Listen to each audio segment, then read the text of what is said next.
The Protestant religion is a response to the problems created by the Catholic religion. You don't need the priest to tell you what the Bible means. You can just read it by yourself.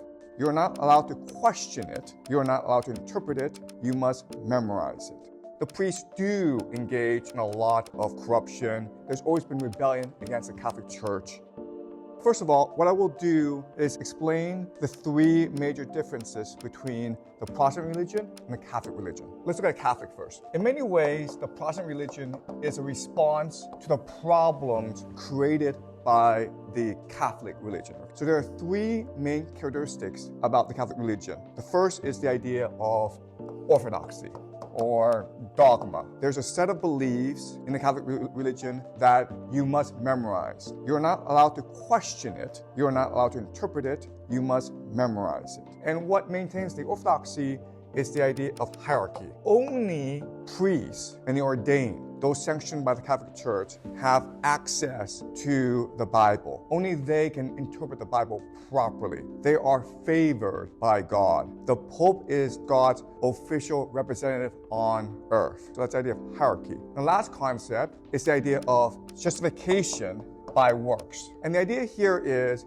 if you want to be saved, you have to engage in the proper rituals. You have to do what the church tells you. Your actions matter more than your beliefs. Now, these three main concepts that underpin the Catholic Church, they will create problems. It creates a problem of hypocrisy. Right? And the idea here is, it'd be nice if you believed in God. It'd be nice if you believed in what you were doing, but you don't have to. As long as you do what you're told, you can still go to heaven, okay? It creates the idea of hypocrisy. And obviously, there are a lot of people who are opposed to this. Hierarchy creates a problem of corruption. There's no real mechanism to prevent the priests from abusing their powers. The priests do engage in a lot of corruption and abuses, okay? And the problem of orthodoxy is it creates disconnection, right? And the idea here is, ever since the dawn of human history, we humans are fundamentally religious. Our first and foremost need is to connect with God, to be with God, to work with God, and to access God. And because of these three problems, disconnection, corruption, hypocrisy, there's always been dissent, there's always been rebellion against the Catholic Church in Europe. Remember last week we discussed the Cathars, the Waldensians. This has been an ongoing issue in the Catholic Church. The Protestant religion was developed in response to these problems, okay? So let's look at the three major responses of the Protestant religion. The first response to orthodoxy is direct access. You don't need the priest to tell you what the Bible means. You can just read it by yourself. In fact, God wills that you talk to him directly by reading the Bible, okay? If that is the case, then the church must be fundamentally egalitarian. Because if everyone can access God, then everyone is equal in the eyes of God. But the fundamental demand now is justification by faith. You have to truly believe in God. You must develop your life around this faith in God, okay? On one hand, the Protestant religion is solving a lot of problems created by the church. But on the other hand, it's also creating a lot of problems as well. So let's go very quickly over some of the major problems. If it's justification by faith, it creates a problem of anxiety. Why? Because how do you know you truly believe in God? How do you really know you have faith? You have to constantly prove to yourself that you truly believe in God through actions, through works. You have to erase doubt in your mind. And this makes you anxious. It makes you antic, okay? So that's one huge problem created by the Protestant religion. The second big problem is a problem of diversity. If everyone is equal, then everyone can start his or her own religion. And what we will see during the Protestant Reformation is an explosion of different religions they're all different sets of beliefs. There's only one Catholic Church, but there's like tens of thousands of Protestant denominations. Then with direct access, you are forced to have literacy. You are forced to educate yourself, right? And this is a good thing, right? But it's also a problem because if you're poor, you may not have access to education. This is a problem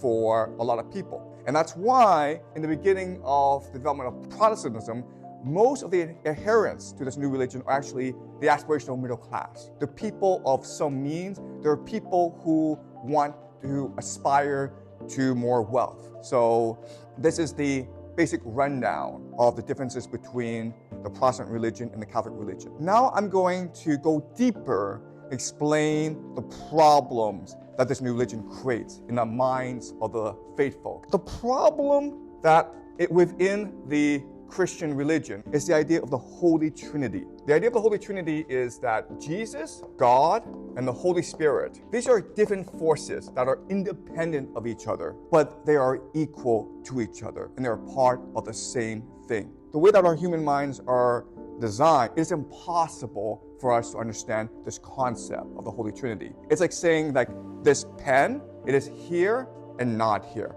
Your mind has to believe that this thing is here and not here. And your mind can't do that, okay? Your mind has to believe in one thing and it cannot believe in contradictions. But this is inherently a contradiction. The only way that our mind can process this is by believing that this is a symbol. The reason why is that the only way that we can understand the Holy Trinity is to believe that it is both nothing and everything. And that's what a symbol is. A symbol is nothing that represents everything, depending on how you perceive it. The problem with this, it creates the problem of anxiety. Our fundamental need is to connect with God. And the concept of the Holy Trinity means that we can never truly connect with God. It is a symbol. It is an abstraction removed from us. We never be intimate with God. It's either away from us or through us, but we can never touch it. We can never feel it, okay? This creates anxiety. Before, this was not a problem because the church stood between you, the believer, and the Holy Trinity, okay? All you had to do was believe in the church, and you were fine. But then, what happens if you get rid of the church? Now you have to grasp what the Holy Trinity is. And again, remember, one of the main ideas of the Protestant religion is that you must struggle with your faith. You must recognize and fully realize your faith in God. Otherwise, you'll be condemned to hell. But as we already discussed, this Holy Trinity is impossible to understand. So this creates anxiety. Now, the thing about anxiety is it creates the problem of like OCD, okay? Obsessive compulsive behavior. Because anxiety comes about because of confusion, what you want to do is remove this anxiety by ordering your physical world. People with obsessive compulsive behavior, what do? They like to clean houses. They like to buy things. They like to lose weight. They're trying to order. The word we use is rationalize. They're trying to rationalize the world around them in order to reduce your anxiety, okay? Now, there's also a third problem in the Protestant religion, and it's the idea of double predestination, all right? Okay, so this is a big concept, but it's very easy to understand. If you remove the church, because the church is too corrupt, the problem arises like, how do you know if you're going to heaven or not? Who's going to decide? And so a theologian by the name of John Calvin, he proposed the idea of double predestination. And the idea here is this: God, at the beginning of time, has already decided. And this decision is final. You cannot persuade him that he is wrong because he is perfect, eternal, and immutable. And only a few, the elect, will be saved. Only these people will be allowed to go to heaven. Everyone else will be condemned to hell. And who are the elect? The elect are those who truly believe that they have been saved.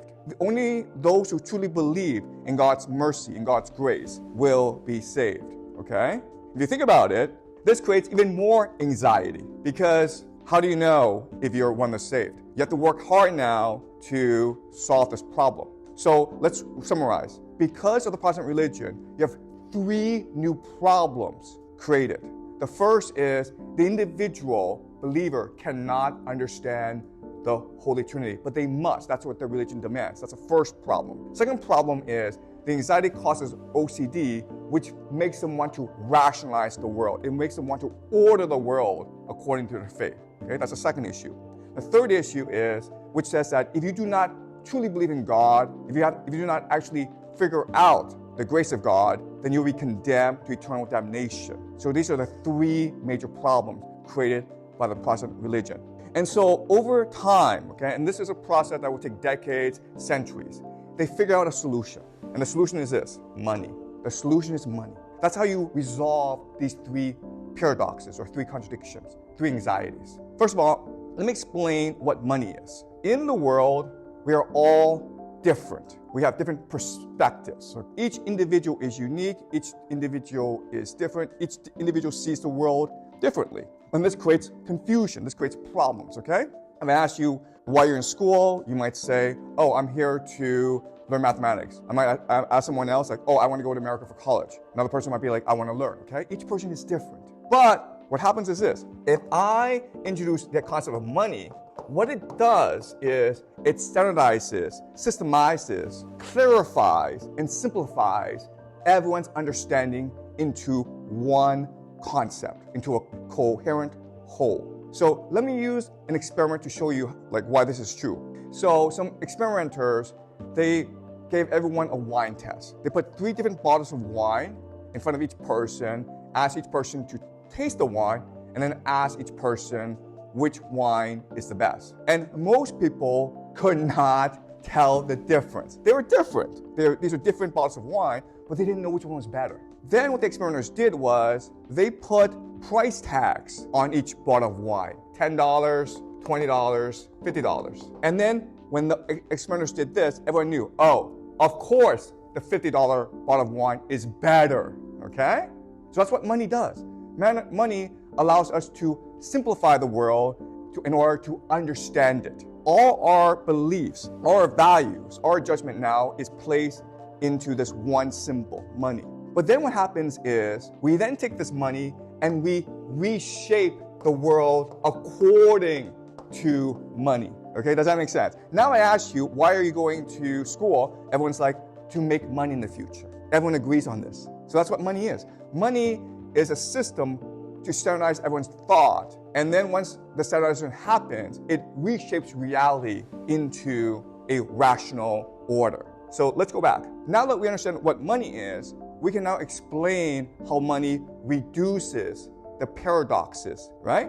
Money is a way for people to rationalize the world. You're anxious? What do you do to reduce this anxiety? Make money. Make more money. Don't stop until you make the most money, okay? Then money is a way to resolve the God issue, because money is also a symbol. So what you can do mentally is conflate God with money. Money is God. God is money. That makes sense to people. And now, because you've conflated God with money, you can now solve the predestination problem, which is like, oh, how do I know I have faith in God? Because I have a lot of money. Because I spent my entire life accumulating money. And how do I know I'm going to have it? Because I'm rich. My wealth shows that I have true faith in God. If I have true faith in God, then I must be one of those predestined by God to be the elect, and therefore I have nothing to worry about. And because of this, the beauty of this system is this: it creates a concept of capitalism. Never before in human history have people believed that this is a good thing, that you should go accumulate money for the sake of accumulating money, okay? Before, it was always about accumulating money in order to increase your social status. So wealthy people would always spend their money holding community feasts, okay, on giving money to the poor, on helping the community. So remember Julius Caesar, when he died, he was the wealthiest man in the world, but he gave a third of his money to the poor people of Rome. He gave a third of his money to building parks for Rome. Final third went to his adopted here, Octavian, okay? But now, what's important is that you try to accumulate as much money as possible. Don't waste it, because if you waste it, it's corruption. It shows you lack the faith in God, all right? And that's why we have capitalism, because of the anxiety created by the Protestant Reformation. All right? And again, this is a process that will take centuries. It doesn't happen right away, but it's a process that takes centuries. It's a process that will define the world we live in today. Even though today, most people are actually not Protestant, most people do not believe in double predestination, most people don't really understand the Holy Trinity, most people don't want to rationalize the world, we have absorbed this mentality.